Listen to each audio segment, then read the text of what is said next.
Hey everyone, Mark Saltzman here, taking a look at the brand new iPod Nano. This was unveiled in early September in San Francisco, along with the new iPod Shuffle and iPod Touch. But in my opinion, the iPod Nano is the most impressive out of the bunch, and I'm here to show you why over the course of this video segment. First things first, form factor. Now, this Nano has undergone the most dramatic makeover when it comes to form factors compared to the other new iPods. This is, as you can see, very nano indeed. It's a small, square-shaped like media player now. It's only about 1.5 inches wide by 1.5 inches tall, 0.35 inches deep, and it has a little clamp now. So just like the iPod Shuffle, you can attach to your shirt, your armband, your waist. Perfect to go hands-free for those who like to exercise. It's only 0.74 ounces heavy as well, so very lightweight. You won't even know it's there. And here is the new Shuffle, as I was talking about. As you can see, it's not much bigger than the new Shuffle, and of course it still has the clamp there as well.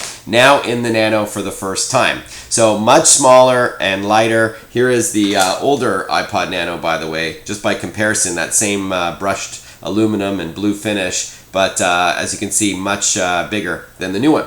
Alright, so number one, much smaller and lighter. Number two, the first Nano that has a touchscreen display. So, much like the iPod Touch and the iPhone, you can now use your fingertip to navigate between all the features of the Nano, and of course navigate through all your songs. I just tap the artist button, and when you tap along the left-hand side in the alphabet mode, you're going to see the letters pop up quite big, so it'll help you find what you're looking for very quickly. So you can see there's album artwork there, and you can flick between that, and of course photos as well. There's the Photos app in the corner. If you're an iPod Touch or iPhone owner, that'll be familiar to you.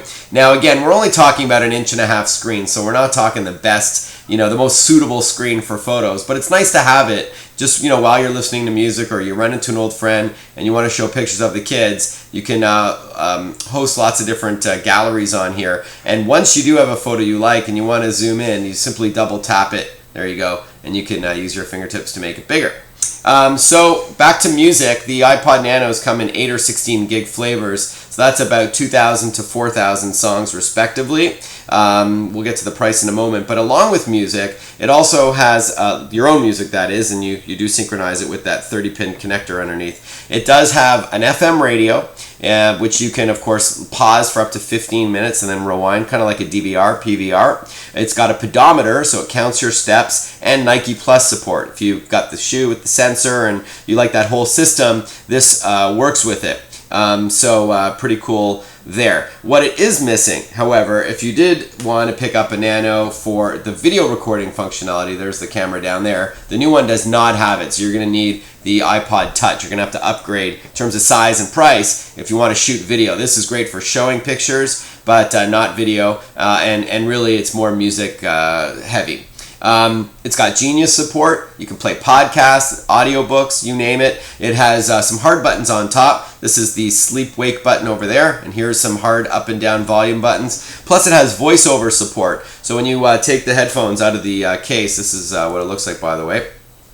It has the voiceover support, so you can hear a human-like voice telling you the name of the song and the artist, battery level, and so on and so forth. It's a feature that I like.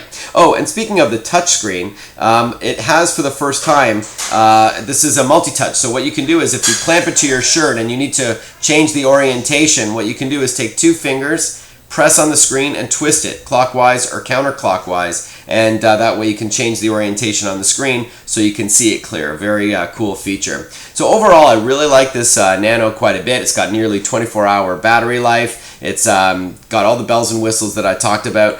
So pricing is $149 US or $159 Canadian for the 8 gig model, and for $30 more, $179 or $189, you get the 16 gig model.